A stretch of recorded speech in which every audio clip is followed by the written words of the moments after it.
Welcome back students. I hope you all are in pink of your health. आज very important topic करवा रहा हूं। Partial differentiation का last part है, part number 6 है ये। इसके अंदर आपको डेफिनेशन पता लगेगी कि अगर ये फंक्शन लिमिट से निकालना हो तो कैसे निकालेंगे। लिमिट आप बेसिकली +1 में करके आए हो, लेकिन अब आप इसको फंक्शन को कैसे सोल्व करोगे। इस जो +1 में किया है वो आपने 1 वेरिएबल में किया है, अब आपके पास 2 वेरिएबल में आ गया। जैसे आपको एक चैप्टर हो रहा है limits and continuity in 2 variables, same उसके जैसा काफी हद तक डबल लिमिट्स मिलती जुलती है। बस इसमें पार्शियल साथ जुड़ गया। पार्शियल का मतलब ही ये होता है कि जिसके विद रिस्पेक्ट टू कर रहे हैं उसको लेके चलना है, बाकी सारी चीज कांस्टेंट लेके चलनी है। ये मैं आपको फर्स्ट पार्ट में ऑलरेडी थोड़ा बता चुका हूं कि इसको fx x को y लिखते हैं, डेल्टा x लिखते हैं, डेल्टा x लिख लो, h लिखना है h लिख लो। बेसिकली मैं क्वेश्चनों में h लिख के चलूंगा, मैं जितने क्वेश्चंस कराऊंगा h लिख के चलूंगा। मैं आपको पार्ट 1 में ये भी बता चुका हूं कि आप +1 में जब आपने डेरिवेटिव किया, आप मेरी डेरिवेटिव की वीडियो देख सकते हो, आपने ये मेथड किया था, आपने ये मेथड किया था डेरिवेटिव का। ये सिर्फ x वेरिएबल में था, ये x और y दोनों वेरिएबल में है। आपके माइंड में विचार आएगा सर y का तो कोई चेंज ही नहीं है, y भी लिख दिया y भी लिख दिया। हम डेरिवेटिव पार्शियल किसके रिस्पेक्ट टू कर रहे हैं, x के, इसलिए x को चेंज किया। अगर मैं इसको y के विद रिस्पेक्ट टू करता तो इसका मतलब था delta y goes to 0, f x वाला सेम y प्लस के, x के साथ h, y के साथ k, एक नया वेरिएबल लेके चलते हैं, या k की जगह डेल्टा y लो। अभी मैं लिखवा देता हूं क्यों ले रहा हूं, बाय डेल्टा y। अब डेल्टा y को k सपोज करना है, k सपोज कर लो, कि क्वेश्चनों में मैं h और k लेके चलूंगा। इसी के साथ डिफरेंशिएबल वाला भी आएगा फंक्शन। पहले मैं इसकी नोटेशंस लिखवा देता हूं, आप इतना राइट डाउन कर लो। वो +1 में 1 वेरिएबल में था, अब लिमिट्स किसके अंदर आ गई, 2 वेरिएबल में। लेकिन जिसके विद रिस्पेक्ट टू ले रहे हैं वो वेरिएबल है, बाकी सेम लिख देना। जिसके विद रिस्पेक्ट टू ले रहे हैं वो वेरिएबल है, चेंज हो गया, बाकी सेम लिख देना। मैंने ये नोटेशन सिर्फ दोबारा लिखी है fx की x, y। कई बुक्स में ना a और b के साथ दे रखे हैं, आप a b के साथ भी लिख सकते हो। y है तो y के लिए लिख दिया, मैंने अभी ये करवाया। अगर x y आ जाए, मैंने आपको पहले 5 पार्ट्स में ये प्रॉपरली बताया। इसका मतलब क्या होता है, करली स्क्वायर f बाय करली x करली y, इसको ऐसे लिखेंगे। ये पार्शियल डेरिवेटिव किसके विद रिस्पेक्ट टू होएगा, पहले इसको ऐसे लिख सकते हैं, करली f बाय करली y। पहले y के साथ लेना है, फिर x के साथ लेना है।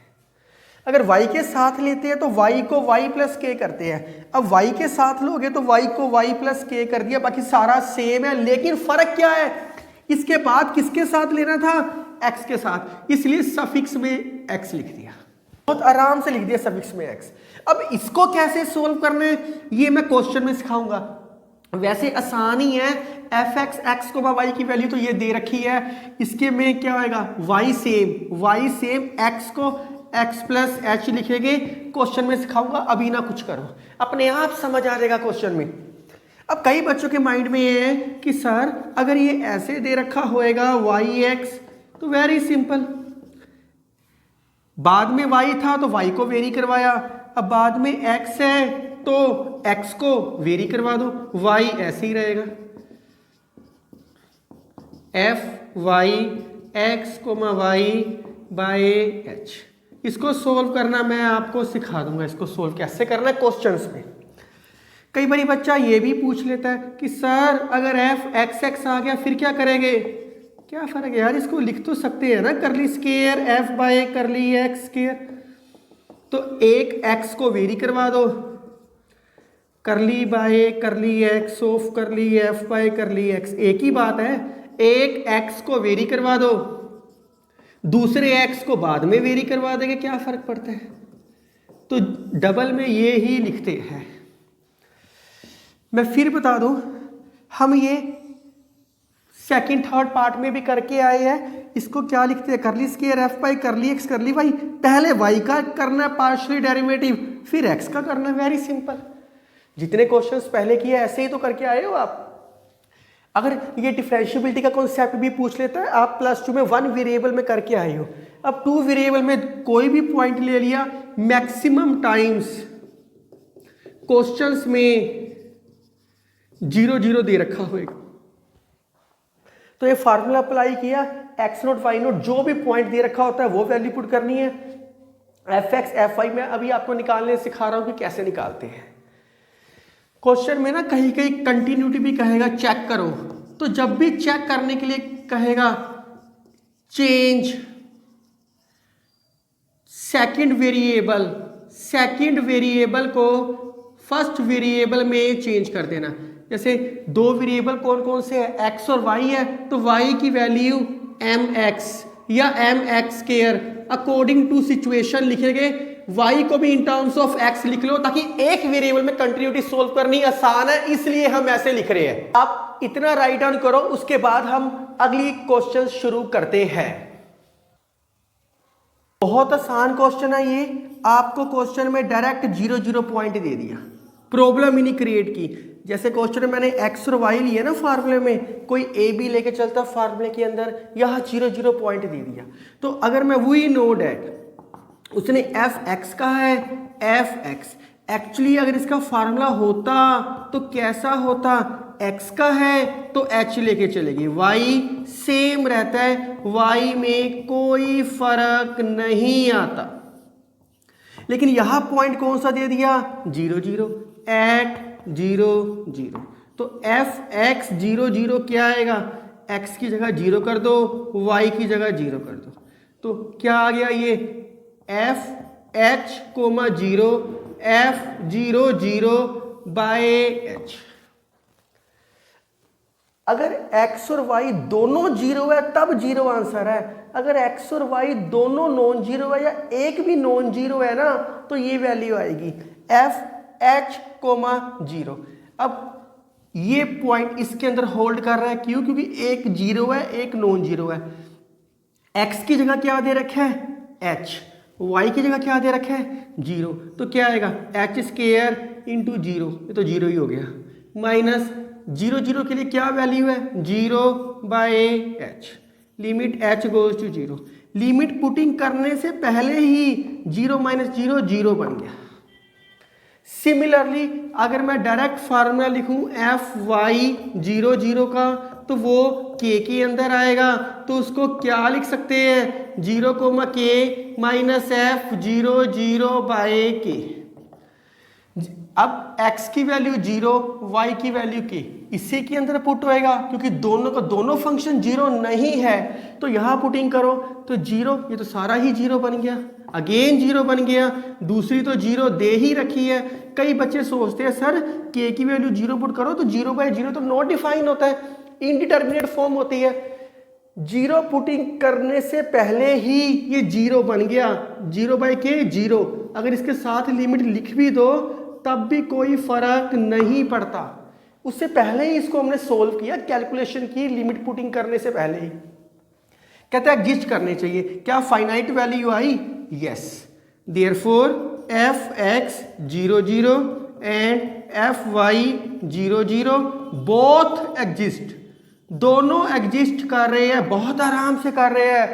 अब कहते हैं डिसकंटिन्यूअस करो, डिसकंटिन्यूअस अगर वो कंटिन्यूअस प्रूफ करने के लिए कहेगा तो आपने लिमिट्स एंड कंटिन्यूटी चैप्टर मेरा देखा हुआ है, उसके अंदर f x y minus f 0 0 continuity की डेफिनेशन लिखाई है, छोटी क्लासों में f x minus f y वाली डेफिनेशन करके आए हो। तो यहाँ डिसकंटिन्यूअस कहा है, तो ऐसे क्वेश्चन में मैंने कहा था मैं क्वेश्चन के बीच में करूंगा, तो डिसकंटिन्यूअस के लिए हम एक स्ट्रेट लाइन लेके चलते हैं, एक बिल्कुल सीधी लाइन लेके चलते हैं। y is equal to m x square, किसी क्वेश्चन में एम एक्स लेना पड़ेगा, किसी क्वेश्चन में एम एक्स स्क्वायर लेना पड़ेगा, किसी क्वेश्चन में एम एक्स क्यूब लेना पड़ेगा। पता है कैसे चलेगा, यह x की मैक्सिमम पावर नीचे क्या है 4, यह x की मैक्सिमम पावर क्या है 2, तो ये सेम बनानी है। अगर x4 y को क्या पुटिंग करे कि x4 बन जाए, x स्क्वायर तो पुटिंग करना ही पड़ेगा। दूसरा क्या है m, एक कोई कांस्टेंट क्वांटिटी ऐड करनी पड़ेगी। अब मैं लिमिट लगाता हूँ x, y, अगर दोनों 0 0 को जा रहे हैं तो f x y, limit x, y, अगर ये 0 को जा रहे हैं एफ एक्स वाई की वैल्यू क्या है, ये 0 को अप्रोच कर रहे हैं, 0 के इक्वल नहीं आए अभी, तो ये फार्मूला आ गया, क्या आ गया, x square y by x four plus y square. y की वैल्यू पुटिंग कर दो इसके अंदर,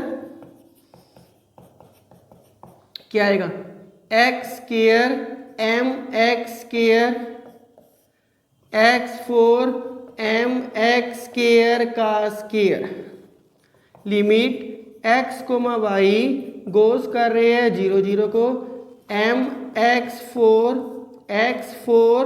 M square x four common निकालो ऊपर नीचे से, क्या बच गया, m by 1 plus m square.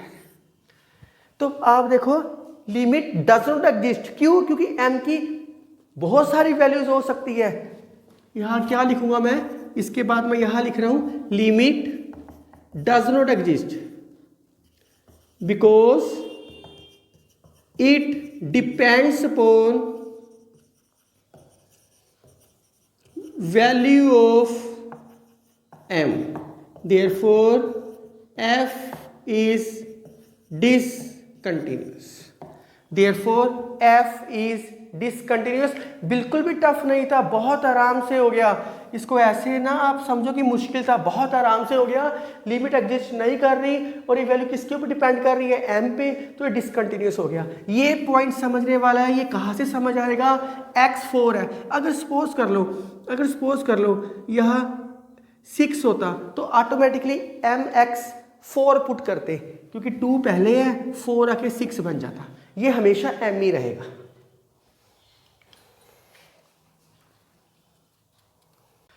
बहुत आसान क्वेश्चन है स्टूडेंट, अगर आपको ये चैप्टर समझ आएगा तो जैकोबियन को समझना बहुत आसान हो जाएगा, बड़े फ्लो में चलेगा वो पूरा चैप्टर। तो इस क्वेश्चन में देखो एफ एक्स वाई कहा है, f we know that f x comma y, इसका प्रॉपर फार्मूला क्या लिखवाया है, बाद में वाई है तो वाई को वेरी करवाता हूं, तो एक्स कांस्टेंट रहेगा, एक्स वाई प्लस के, मैं बता चुका हूं वाई के लिए के लेने और दूसरे के लिए एच लेने बाय के। अब मैंने कहा था ये आपको निकालना सिखाऊंगा, कैसे निकालते हैं, ऐसे करो, पहले पॉइंट पुट कर लो 0 0, f x comma y 0 0, limit k goes to 0, f x 0 comma के माइनस एफ एक्स, और इसके अंदर x और y क्या है, 0 0 बाय के, x और y की जगह क्या दे रखा है, 0 0। एक्चुअली में बुक में कई बार a और b दे रखा होता है, कंफ्यूज नहीं होना बिल्कुल भी। नंबर 1, कुछ बुक्स में क्या करते हैं, पहले x निकालते फिर y, हमने जैसे सारा चैप्टर किया सेम पैटर्न है, क्योंकि इसको लिख सकते हैं करली स्क्वायर एफ बाय करली एक्स करली वाई, तो पहले y का निकालना है फिर x को सोल्व करना है आपने, सारा डेरिवेटिव पार्शियल डेरिवेटिव आपने ऐसे ही किया है। अब मैंने कहा था ये क्वेश्चंस में कैसे सोल्व करेंगे तब सिखाऊंगा। अब क्वेश्चंस में सोल्व करते हैं एफ एक्स 0 कोमा के, इसका फार्मूला क्या होएगा, limit h goes to 0, f x का तो चेंज होएगा, क्या आएगा 0 प्लस h कोमा के माइनस एफ 0 कोमा के बाय एच, तो 0 प्लस h को हम h लिख सकते हैं, कोई फर्क नहीं है, x की जगह h करना है, y की जगह k करना है, एफ एक्स कोमा वाई एक फंक्शन दे रखा है। अगर ये दोनों 0 है तब 0 आंसर है, दोनों में से एक भी नॉन 0 आ जाए, एक भी, तब ये फार्मूला अप्लाई होएगा। अब देखो ये दोनों नॉन 0 है तो ये फार्मूला अप्लाई होएगा, बड़े आराम से फार्मूला ये अप्लाई होएगा, क्या आएगा, x की जगह h, y की जगह k, limit h goes to 0, h के 2h square minus 3k square by h square plus k square, 0 के x की जगह 0 0 मल्टीप्लाई समथिंग 0, ये तो काम ही बड़ा आसान हो गया, कुछ भी नहीं था, h से h भी कटिंग हो गया, तो क्या आ गया हमारे पास, लिमिट h गोज टू 0, तो h को जीरो करना है, जीरो k बाहर है, k रहेगा, तो ये क्या आएगा, जीरो माइनस थ्री के स्केयर, जीरो माइनस थ्री के square by zero square plus के स्केयर। तो सोल्व करके आ गया हमारे पास k माइनस थ्री के इंटू के स्केयर बाय के स्केयर माइनस थ्री के। अभी लिमिट तो k में, लिमिट h में है, ये k में आया। सेकंड चीज निकालते हैं। नाउ f क्या निकालना है, x zero zero, f x zero zero, limit h goes to zero, f h को जीरो प्लस h आएगा तो h लिख दिया, f zero zero by h, f h को मैं जीरो क्या आएगा, h को मैं जीरो, x को h, y को जीरो, ये जीरो हो गया, जीरो करोगे ये भी जीरो हो गया, ये क्या आ गया h। स्टूडेंट्स आप ये ना समझना, h को जीरो करोगे तो zero by zero indeterminate form बन जाएगी। h को जीरो करने से पहले zero by something zero, limit putting करने से पहले ही ये जीरो बन गई सारी चीज, तो लिमिट पुट करो ना करो कोई फर्क नहीं पड़ता, जीरो। कई बारी बच्चा जीरो बाय जीरो को इनडिटरमिनेट फॉर्म समझ लेता है। तो लिमिट तब पुटिंग होती है जब उसको सिंप्लीफाई कर देते हैं, सिंप्लीफाई तो जीरो ही आया अपने आप। तो ये वैल्यू पुट इन वन, बस वन में पुटिंग कर दो तो क्या आएगा, f x comma y zero zero, limit k approach to zero, इसकी वैल्यू क्या आई है माइनस थ्री के, दूसरे की वैल्यू क्या आई है जीरो, नीचे क्या है के से के कट गया तो minus three. Similarly f y x zero zero आप खुद सोल्व करना, डिस्क्रिप्शन में ये आपको सोल्व मिलेगा। इसका आंसर 2 आएगा वैसे सोल्व करके। तो राइट डाउन प्लीज। मैंने डिफरेंशिएबिलिटी का भी फार्मूला लिखवाया है, ये लिखवाया है, पर यहाँ x नोट जीरो है, y नोट जीरो है, पुटिंग करो तो क्या आएगा, एफ एच कोमा के, सारे क्वेश्चनों में जीरो जीरो ही दे रखा होगा क्योंकि इससे ज़्यादा टफ क्वेश्चन नहीं आता कभी भी। F x zero zero, k f y zero zero, epsilon h plus eta k. H और के अगर जीरो जाएगा इंडिपेंडेंटली तो ये भी जीरो को अप्रोच करेंगे। तो एफ एच कोमा के की वैल्यू क्या आएगी, एच के की वैल्यू 1/3, जीरो पुट करोगे तो क्या आएगा जीरो। एफ एक्स क्या आएगा, limit h goes to zero, f x vary करवा रहे हैं, x comma zero, f zero zero by h. तो के लिए क्या आएगा, limit k goes to zero, f zero comma y minus f zero zero by k plus epsilon h plus eta k. तो h k की value 1/3, h x comma zero, अगर x put करोगे तो एक्स आएगा, zero put करोगे तो zero आएगा, तो ये सारा कुछ जीरो ही बन गया, चाहे पुटिंग करके देख लो, ये भी सारी चीज जीरो ही बन गई चाहे पुटिंग करके देख लो। तो क्या आ गया, एच के की value 1/3, epsilon h plus eta k. तो अब इस क्वेश्चन में एच और के है, एक वेरिएबल में चेंज कर लो। मैं क्या करता हूँ, पुटिंग कर देता हूँ के की वैल्यू एम एच। अभी मैंने कंटिन्यूटी में भी सेम कहानी लिखवाई थी, एक वेरिएबल में चेंज कर दिया के की value in terms of H, लेकिन साथ कोई एलिमेंट होना चाहिए, मैंने एम सपोज कर लिया। तो क्या आ गया, एच एम एच की power 1/3 epsilon h plus eta m h. तो क्या आ गया, एम एच स्केयर की power 1/3 epsilon h plus eta m h, m की पावर 1/3, एच की value 2/3, h common, epsilon plus eta m. H को बाहर लेके गए तो 2/1 माइनस 2/3 क्या आ गया 1/3, एम की वैल्यू 1/3, एच की value 1/3, epsilon plus eta M. तो अब मैं शुरू में क्या लेके चल रहा हूँ, अब एच और के को जीरो लेके चलना है, के तो है ही नहीं, as h goes to zero, तो limit h goes to zero, m raise to power 1/3 क्या आएगा जीरो, क्योंकि एच की वैल्यू क्या लेके चलो जीरो, एम 1/3 क्या आ गया zero, which is not possible, which is not possible because because m may be any value, m की कोई भी वैल्यू हो सकती है, मे बी एनी वैल्यू। मैंने पिछले क्वेश्चन में भी यही बताया था आपको। देयरफॉर उसने कहा था कि discrete differentiability not differentiable eight 0 0, क्योंकि m की कोई भी वैल्यू हो सकती है। अब आपको ये चीज पता होनी चाहिए, अगर m ना आता, यहां 0 = 0 आता, तो वो डिफरेंशिएबल होता। अब ऐसे कोई भी क्वेश्चन है, मैंने हर टाइप का क्वेश्चन इसमें कवर कर दिया, इसके साथ का कोई भी क्वेश्चन आएगा तो आप इजीली सोल्व आउट कर सकते हो। इस वीडियो में इतना ही, मेरे साथ बने रहो the end of your partial differentiation. Thank you, take care.